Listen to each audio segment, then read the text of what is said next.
I'm Doug with 3-Day Tool Service, and we're going to do a front-end service on the Proset Series rivet tools. That includes the 1600, the 2500, and the 3400 MCS. First thing we do is we disconnect the air from the system, making sure the air is disconnected and there's no more air going to the tool. The next thing we're going to do is to remove the nose housing, the front nose housing. We unscrew that. You don't need any tools for this operation.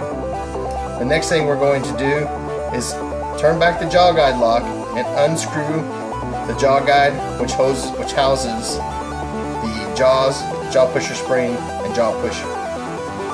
We're going to remove the jaws, jaw guide, jaw pusher spring, and jaw pusher. Okay, what we're going to do when we clean and inspect parts, we're going to clean all of our parts off completely, making sure we get all of the debris and excess grease and everything else off of our parts before we inspect them. Once we clean them, we're going to inspect our parts. First thing we're going to inspect are the 1300 jaws.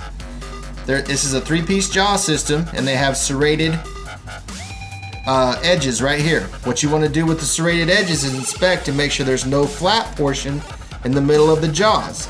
If there is no flat portion, then the jaws can still be reused. The next thing you're going to check is the jaw pusher, looking for visible wear. It's a black piece, so when you get a lot of visible wear, it'll start getting silver. If it starts to turn to silver, you're going to want to replace that as well. The next thing is the jaw pusher spring. What you want to do is just check the compression of the spring and make sure it's not overly compressed.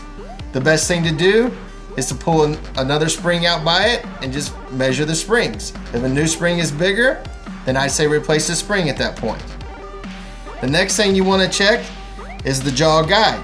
You want to inspect the jaw guide inside and out, especially on the outside, making sure that the jaws haven't caused a wear and they're not coming too far out on the jaw guide. If that's the case, you're going to need to replace the jaw guide at that point as well. All these parts are fine, so we're just going to clean them and put it back in the tool and see if the tool will function again. We will now reassemble the front end nose. The first thing we will do, we will apply a lubricant. White lithium is preferable.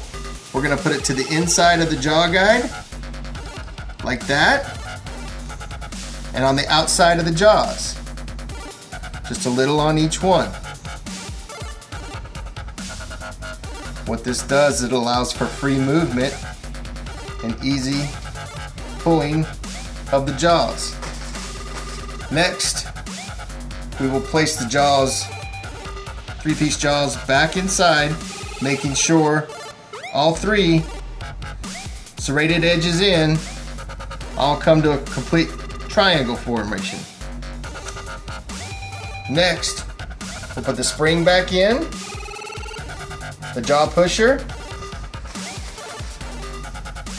We will screw the jaw guide back down to the lock, rotating it until it lines up with the slots that are located on each side and the tongs that will hold it into place.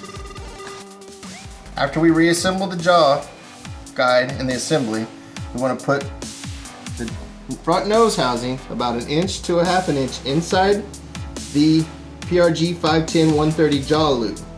Pull it out, wipe off the excess,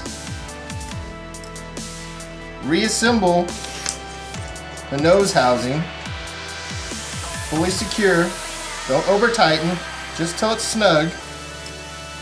Apply the mandrel collection system. Check for suction. Place your finger over there, you'll feel the suction. And now we want to test the tool to see if it works again.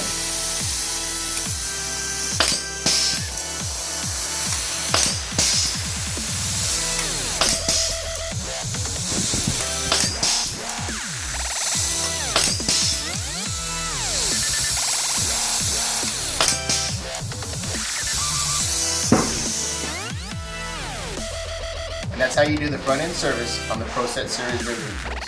Don't forget to go to www.3daytool.com for all your parts and look for more how-to videos.